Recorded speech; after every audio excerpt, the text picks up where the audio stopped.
The Selfish Path to Romance. Download Chapter 1 for free at drkenner.com. Here's a question I got today, a quick one. This is from Lori.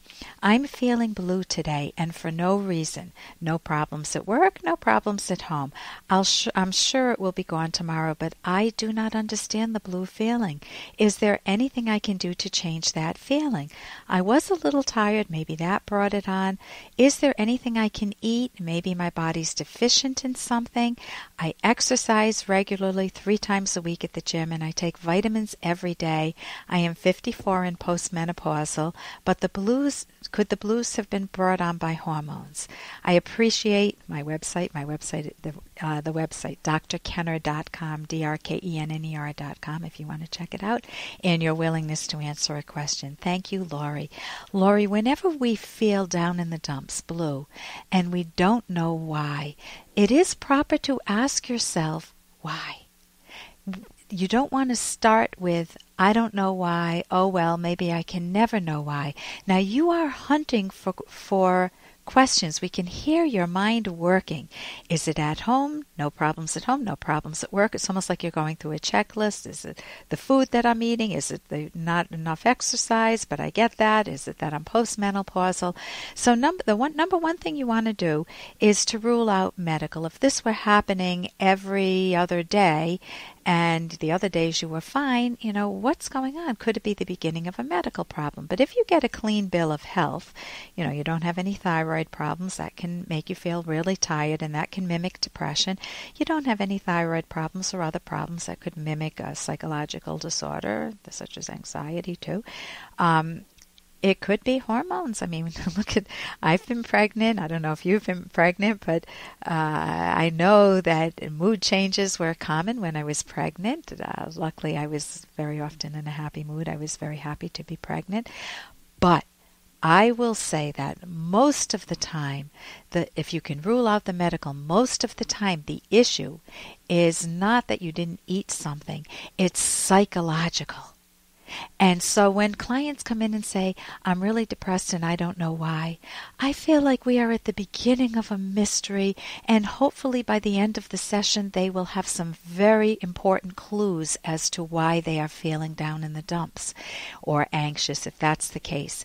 Or maybe they will have the full answer, because the work of therapy is learning how to introspect, to ask your subconscious, instead of just concluding, I can't know why, ask your subconscious, what is on my mind? What went through my mind before I went to sleep last night? What are the issues in my life that may feel like a loss? That's what depression is, a loss, feeling blue. And what could possibly be the case? If nothing comes up, if you said everything's going well, then okay. But you've asked your subconscious that question, and maybe tomorrow you will feel better. But you may hit a treasure chest of information. You may hit information that... Hey, I got to interrupt this because we've got to pay some bills. 30 seconds, that's it. A very quick ad, and then Ellen will be back. Romance. I wish I knew more about what girls want from a relationship. Boy, I wish I knew more about what I want. Where's that ad I saw? Here it is. The Selfish Path to Romance, a serious romance guidebook. Download Chapter 1 for free at selfishromance.com and buy it at amazon.com. The Selfish Path to Romance.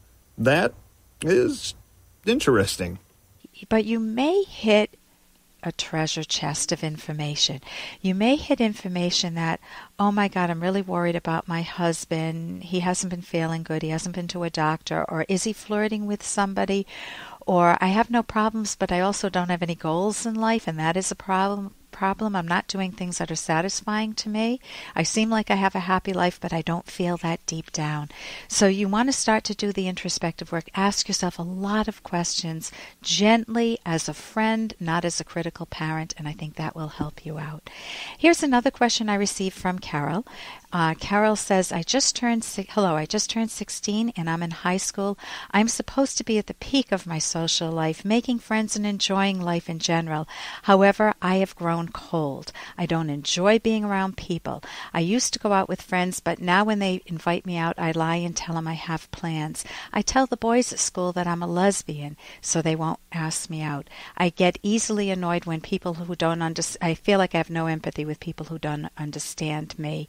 I just like having time alone.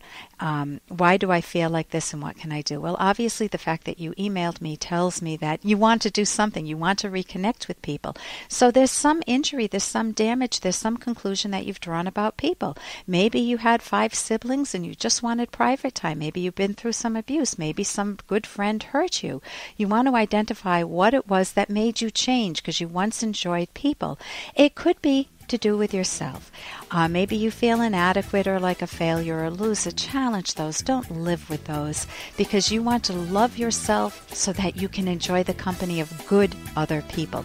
The strategy of avoiding and lying is not going to help you. You want the strategy of understanding yourself, and therapy could help you. I'm Dr. Ellen Kenner on the Rational Basis of Happiness. Toll free 1-877-DRKENNER. For more Dr. Kenner podcast, go to drkenner.com and please listen to this ad. Here's an excerpt from The Selfish Path to Romance, the Serious Romance Guidebook by clinical psychologist Dr. Ellen Kenner and co-author Dr. Edwin Locke. Here are some financial issues couples planning on marriage need to discuss ahead of time rather than ending up with painful or bitter conflicts later on. What are your financial assets, liabilities, and debt situation? What are your career aspirations? Do both parties plan to work? What if you have children? What would you like to do with the money you earn? Is a prenuptial agreement needed to protect both of your interests? How would financial responsibilities be divided between you? And if one spouse makes more money than the other, how will spending decisions be managed? You can download Chapter 1 for free by going to drkenner.com. And you can buy The Selfish Path to Romance at amazon.com.